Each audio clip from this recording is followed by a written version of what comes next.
Welcome to NutriCharge presents Opportunities in Direct Selling, a window to a new career in partnership with ET Now, where we're going to be talking about the opportunities available for you, the viewer, as far as the direct selling industry in India is concerned. We now meet Tilok Chand Chhabra, the founder of RCM, to find out about the direct selling business. Let's start by talking about आप हमारे viewers को बता सकते हैं कि what is direct selling and who can be a direct seller? Direct selling जो traditional system जो retail stores के थ्रू प्रोडक्ट्स बेचे जाते हैं उसके बजाय डायरेक्ट सेलिंग में डोर टू डोर और कंज्यूमर्स जो डायरेक्टली अदर कंज्यूमर्स को वन टू वन कन्विंस करते हैं और प्रोडक्ट सेल करते हैं. ओके. और जहाँ तक कि कौन बन सकता है तो कोई भी अबव 18 ईयर्स का पर्सन डायरेक्ट सेलर बन सकता है, कोई भी. लेट्स ऑल्सो टॉक अबाउट जैसे कोई भी इंडस्ट्री हो, there are always benefit, there is always the challenge. Maybe you can talk to us about some of the myths और the misconceptions that exist about the direct selling industry. कुछ लोग ऐसा समझते हैं कि ये direct selling के through company जो है पैसा लोगों से कलेक्ट करती है और बाद में उसको देती नहीं है या मनी रोटेशन वगैरह करती है, जबकि ऐसा नहीं है. डायरेक्ट सेलिंग का मतलब प्रोडक्ट बेचने का सिस्टम है, प्रोडक्ट और सर्विसेज. तो ये केवल मिथ है. डायरेक्ट सेलिंग बहुत genuine business. How many direct sellers do you have? We have near about 20 lakhs direct sellers. Why is direct selling in your opinion suited to India as a country? Direct selling में multiple या कहेंगे कि हम ज़्यादा से ज़्यादा लोग इस काम को कर सकते हैं. इसमें लिमिटेशन नहीं है कि जैसे कोई जॉब होता है या एम्प्लॉयमेंट होता है तो एक लिमिटेशन होती है कि 1000 10,000 की वैकेंसी होती है, पर इसमें ऐसा नहीं है. इसमें कितने भी लोग हो तो इस काम को कर सकते हैं. तो हम इंडिया के एंगल से कहेंगे तो मोस्ट सुटेबल बिजनेस है ये. तो यहाँ बहुत ज़्यादा स्कोप है.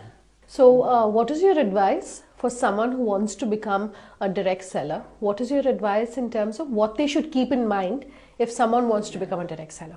लोगों को किसी लालच में नहीं आना चाहिए. एक जेन्युइननेस चेक करनी चाहिए कि जो जिस कंपनी से वो जुड़ रहे हैं उसके प्रोडक्ट जेन्युइन है, उसकी प्राइस जेन्युइन है, और कहीं ऐसा तो नहीं है कि अभी पैसा लिया जा रहा है और कुछ बाद में देने का कमिटमेंट है, या किसी नाम से पैसा लिया जा रहा है और प्रोडक्ट नहीं दिया जा रहा है. तो ये सब चीज़ें देखनी चाहिए.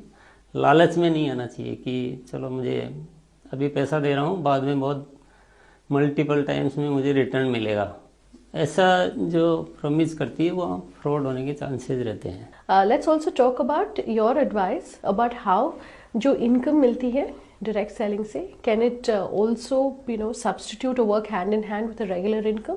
या रेगुलर इनकम सब्स्टिट्यूट भी हो सकती है, उससे ज़्यादा भी हो सकती है, उससे एक्स्ट्रा इनकम के रूप में भी हो सकती है. वो कौन कितना करना चाहता है और कौन कितना करता है वो उस पर डिपेंड करता है. पर बहुत सारे ऐसे एग्जांपल्स है जहाँ रेगुलर इनकम से बहुत ज़्यादा इनकम भी डायरेक्ट सेलर्स लेते हैं.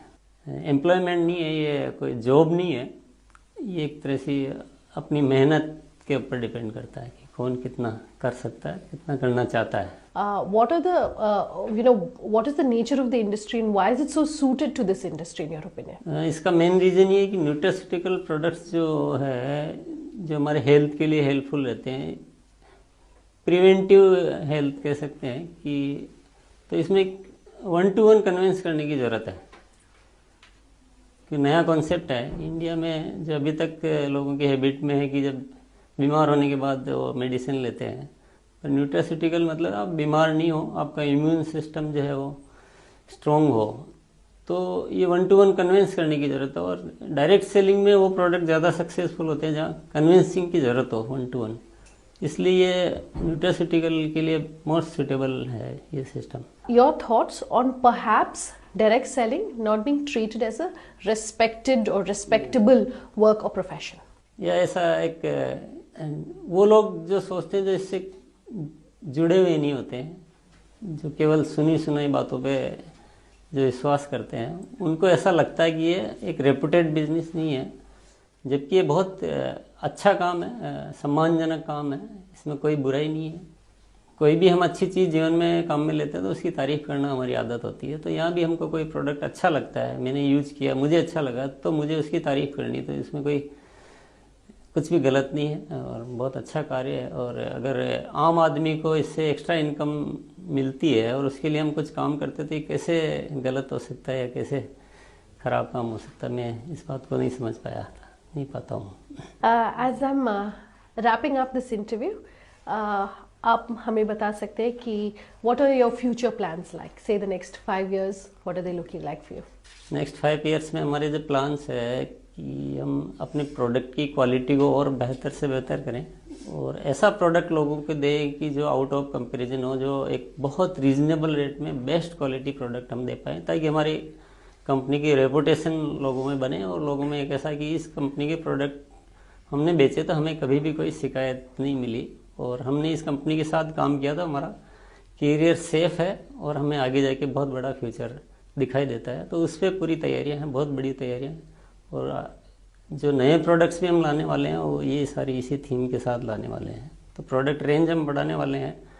टर्नओवर डेफिनेटली काफ़ी बड़ी प्लानिंग है, बढ़ेगा, पर मेनली कि प्रोडक्ट अच्छा है और प्रोडक्ट में क्वालिटी में, रेट में रीजनेबिलिटी है और डेली यूजेबल प्रोडक्ट है, तो वो चलेगा, उसको कोई रोक नहीं सकता। तो हम अपनी इंडस्ट्री में, हम हमारी कंपनी में ऐसे प्रोडक्ट डेवलप करने वाले हैं जो कि मार्केट में इजीली उस रेट और उस क्वालिटी के साथ कहीं मिल नहीं सके। All right, Mr. Chabra, thanks very much for speaking with us about the direct selling business. So that's an in-depth look as far as what direct selling in India really constitutes.